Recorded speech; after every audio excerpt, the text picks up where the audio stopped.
अतिथि के रूप में आए हमारे इस शहर के प्रभारी मंत्री आदरणीय बड़े भाई श्री बलवंत सिंह रामूवालिया साहब, और इसलिए भी अभी तारीफ तो की गई, हमारे विधायक शुक्ला जी ने तारीफ की, लेकिन ये सही है, ये नहीं बताया कि ये अकेले 1.25 लाख के बराबर हैं। तो वो तो अपने आप ही एक आदमी का गुण और 1.25 लाख के गुण सब एक साथ शामिल हैं, और जिनकी मोहब्बत पंजाब से लेकर उत्तर प्रदेश तक है, तो उनका हम इस धरती पर अपने विधानसभा क्षेत्र में स्वागत करते हैं। हमारे साथी विधायक श्री मनीष शुक्ला जी, साथी विधायक श्री इरफान सोलंकी जी, आदरणीय मंत्री श्री जगदेव सिंह यादव जी, जिला के अध्यक्ष भाई महेंद्र सिंह यादव जी, नगर के अध्यक्ष भाई फजल महमूद जी, अंबर त्रिवेदी जी, गोविंद नगर से प्रत्याशी भाई सुनील शुक्ला जी, और किदवई नगर से प्रत्याशी भाई मिश्रा जी, ओम प्रकाश मिश्रा जी,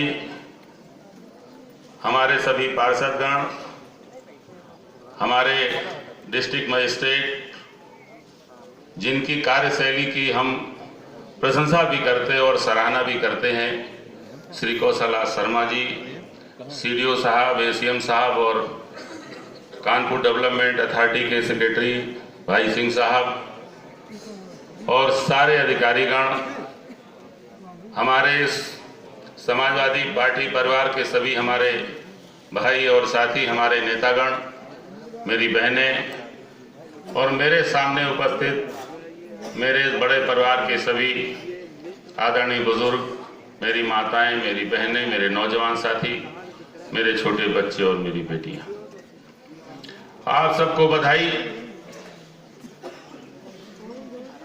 जिन्हें आज यहां से लाभ मिलेगा, लेकिन बहुत बहुत आभार उनका जिनके द्वारा ये आपको लाभ मिल रहा है। इस सूबे के यशस्वी मुख्यमंत्री श्री अखिलेश यादव जी की सोच और उनके कार्य आज आपको लाभान्वित कर रहे हैं।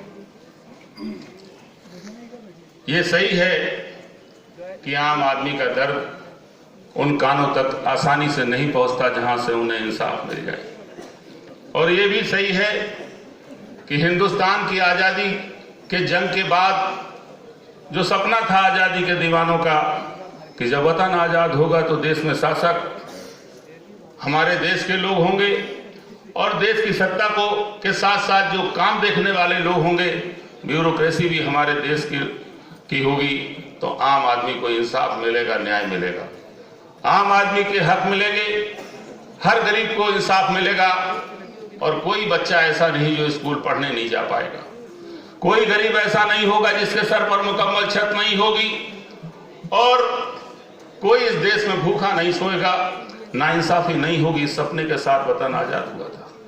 तमाम सरकारें आई और तमाम सरकारें चली गई, सरकारों ने नारे दिए, किसी ने नारा दिया कि गरीबी मिटा देंगे, किसी ने नारा दिया कि हम इंसाफ करेंगे, लेकिन बड़ी बड़ी कुर्सियों पर बैठने वाले लोगों ने नारे देकर फिर उस नारे पर काम नहीं किया। अगर काम किया होता तो आज इस देश के हालात इतने खराब नहीं हुए होते, और आज भी नारे देने वाली सरकार इस देश पर काबिज है। आज भी वो सरकार काबिज है जो कहती है कि लाइन तो आप पहले भी लगाते थे, पहले राशन के लिए लाइन लगाते थे, पहले गैस का सिलेंडर पाने के लिए लाइन लगाते थे, और अब आप नोट बदलने के लिए लाइन लगा रहे हैं। कह रहे हैं हम देश को सुधारना चाहते हैं, और आज हम ये कहना चाहते हैं कि वो लोग, आज भी उनकी मंशा स्पष्ट नहीं है, कोई प्रोग्राम नहीं है कि जिससे ये बता सके कि इसके बाद बाकी बचे 2 सालों में हम क्या करेंगे। और दूसरी ओर सूबे के हमारे मुख्यमंत्री, जिन्होंने बहुत सारी ऐसी घोषणाएं की थी, चाहे वो लैपटॉप बांटने का कार्यक्रम हो, चाहे बेरोजगारी भत्ता का हो, चाहे वो कन्या विद्याधन का हो, चाहे गरीबों को आवास देने का हो, और इसके अलावा तमाम सारी ऐसी योजनाएं जिनकी घोषणा भी नहीं की गई थी, मेट्रो ट्रेन की घोषणा नहीं थी, घोषणा पत्र में शामिल नहीं था। हम मजदूरों को और गरीबों को साइकिल देंगे, ये घोषणा पत्र का हिस्सा बेशक नहीं था, लेकिन आज हर उस गरीब के हाथ में जो मजदूरी करता है उसके हाथ में साइकिल और सुविधा से चल के जाता है अपने स्थान पर। आज से पहले हिंदुस्तान के किसी सूबे में यह व्यवस्था नहीं थी कि कोई गरीब अगर बीमार हो जाएगा, बड़ी गंभीर बीमारी हो जाएगी तो उसकी जिंदगी बच जाएगी। बचती क्यों नहीं थी? क्योंकि सरकारों की मदद उन तक नहीं पहुंचती थी। और ये हिंदुस्तान के पहले ऐसे मुख्यमंत्री थे जिन्होंने ये घोषणा किया कि हम हर गंभीर बीमारी में अपने गरीबों को, जो एड़ियां रगड़कर गंभीर बीमारी में झोपड़ी में मर जाया करते हैं, हम उन्हें चिकित्सा के लिए पूरा पैसा देने का काम करेंगे। और आज मैं खुद इस बात का गवाह हूं। आज भी मंच पर भी लोग हमारे साथी बैठे हैं, मंच के बाहर सामने भी हम कई लोगों को देख रहे हैं जिनको मैंने अपने हाथों से पैसा खुद दिलवाया है और लाखों रुपया दिलवाया है। और एक बार नहीं, जरूरत पड़ी तो 2-2 बार और 3-3 बार भी दिलवाया है। और तब तक दिलवाया है जब तक उसकी जिंदगी सुरक्षित नहीं हो गई, तब तक पैसा दिलवाया है। कौन कर रहा है ये काम? ये काम वो कर रहे हैं जो आम आदमी की सोच रखते हैं। कौन कर रहा है ये काम? ये काम वो आदमी कर रहा है जिसकी सोच है कि हिंदुस्तान के, हमारे प्रदेश के सबसे पीछे पंक्ति में खड़ा आदमी उस तक न्याय और इंसाफ पहुंचे, और वो है हमारे यशस्वी मुख्यमंत्री श्री अखिलेश यादव जी। तो मैं आपसे यही कहना चाहता हूं कि नारे देने वाली सरकारों में और काम करने वाली सरकारों में बहुत बड़ा फर्क है। आज एक सरकार के लोग कह रहे हैं कि हम हिसाब लेंगे। हम पूछते हैं तुम पहले अपना हिसाब देके देखो। 2017 के चुनाव में जनता तुम्हारा हिसाब अपने आप लिख पढ़ के बराबर कर देगी। आज तुमने जो शोषण किया है, तुमने जो अत्याचार किया है, मैं एक घटना आपके सामने रखना चाहता हूं। अभी करीब 15 दिन पहले मैं अंतिम संस्कार में एक गरीब आदमी के बेटे के शामिल हुआ। मेरे क्षेत्र की घटना थी और वहां पर नौजवान बच्चा, उस बाप का बच्चा जो अकेला बच्चा था, उसके पास केवल 2 लड़कियां और 1 बेटा था। उस बच्चे का देहांत केवल इसलिए हो गया कि बैंक से पैसा नहीं मिला। और जिस वक्त अंतिम संस्कार वो व्यक्ति कर रहा था तो बार बार अपने देश के राजा, अपने देश के प्रधानमंत्री के लिए कह रहा था कि आज मेरा बेटा इसलिए चला गया क्योंकि हमें बैंक से पैसे नहीं मिले। अब ये सोचिए कौन सी बड़ी से बड़ी रकम या देश का कितना बड़ा नेता उसके बच्चे को वापस ला सकता है? इस दुनिया में कोई भी वापस नहीं ला सकता है। आज वो बेजार होकर के, आज भी मैं गया था क्षेत्र में, आज भी मुझे मिला था और आज भी रो रहा था। हम पूछना चाहते हैं कि मोदी साहब उन बच्चों को क्या वापस ला सकते हैं जो इस दुनिया से चले गए, या उस परिवार का आदमी जो लाइन में लग करके इस दुनिया को छोड़ करके मर के इस दुनिया को छोड़ के चला गया, उसका परिवार यतीम हो गया, बेसहारा हो गया, क्या उसके परिवार का कोई व्यक्ति वापस लाया जा सकता है? क्या उस परिवार की बदहाली के लिए आप जिम्मेदार नहीं है? तो हम पूछना चाहते हैं कि एक तरफ वो लोग हैं जो शासन और सत्ता को संभालने के बाद वादों में सरकार चलाते हैं, और दूसरी ओर वो लोग जो आम आदमी का दर्द समझते हैं, बच्चों को पढ़ाना चाहते हैं, बीमार को इलाज भी देना चाहते हैं, बेसहारा का सहारा बनना चाहते हैं,